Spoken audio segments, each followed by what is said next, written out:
everyone, it is time for my February bullet journal setup.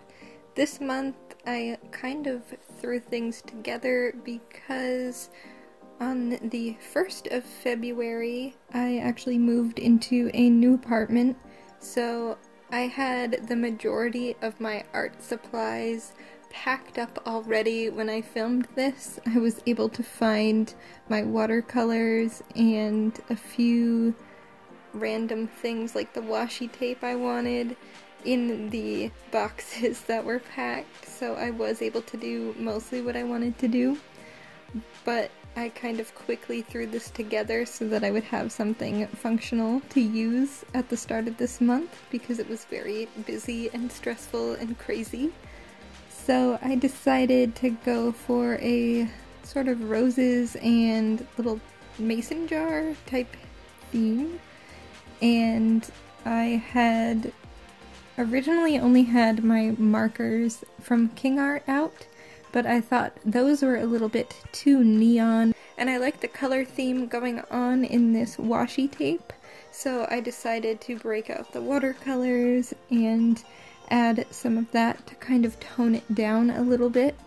So I do like the way it turned out in the end, but at first I was like, oh, this is a lot brighter than what I was planning to do.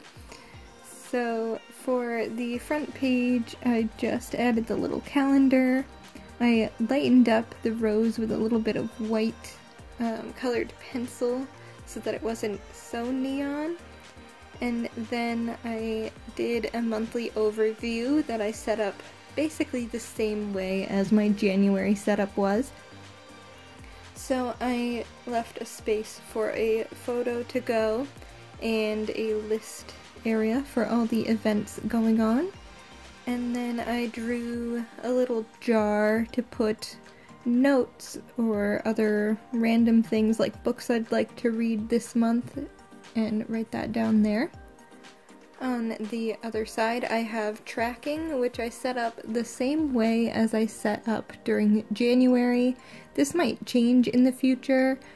I might add in the numbers of the days into the little boxed off sort of monthly calendar because it was a little bit difficult to keep track of if I missed a day and to make sure it was the proper day I was filling in during January. So that is something I might change, or I might find a different way to do tracking for March. We will see. But I liked having the different colors to represent the different things within the category, like the workouts. I also added a section for plants because I have several plants that need to be watered at different times, so I want to mark down when I'm watering those, and that way I can easily check to see when it was last watered and if it needs to be watered again. And I chose to stick with light blue, pink, and purple for the colors for tracking.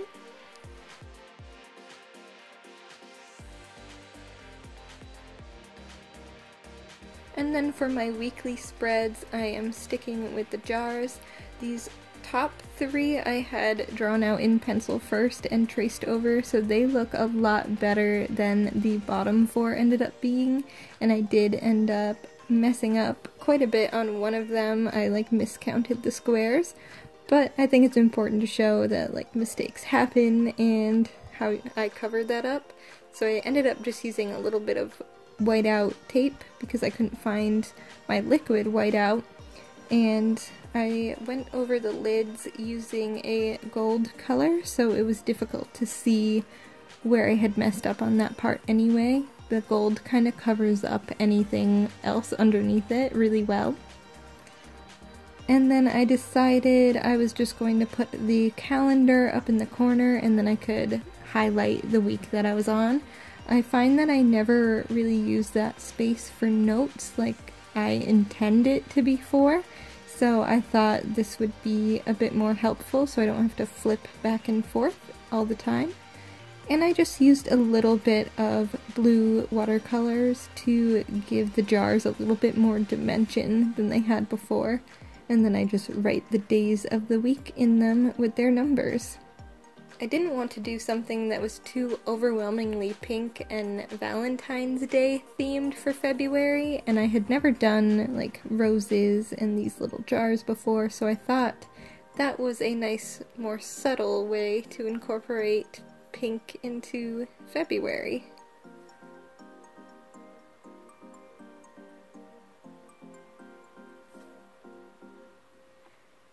And then for this month I also decided I wanted a larger tracker for the pages that I read. I've been reading a lot more so far this year. Maybe I've just been more inspired to pick up things, or maybe I've just had a lot more like driving to do because that's when I can listen to audiobooks. But I also listen to audiobooks during packing as well, so that got a lot of reading done. And I also wanted to do a money tracker, so I made a bigger jar and just want to keep track of the balance in my account and what's going on because of moving. I just want to make sure I'm a little more on top of spending this month and can really see what my money is being used for. I also ended up making a moving to-do list and things to buy list, but I didn't film putting that together because that was more so something I just wrote down quickly in order to have for myself. And that is it. That is my February bullet journal setup. Thanks so much for watching, and I will see you in my next video. Bye!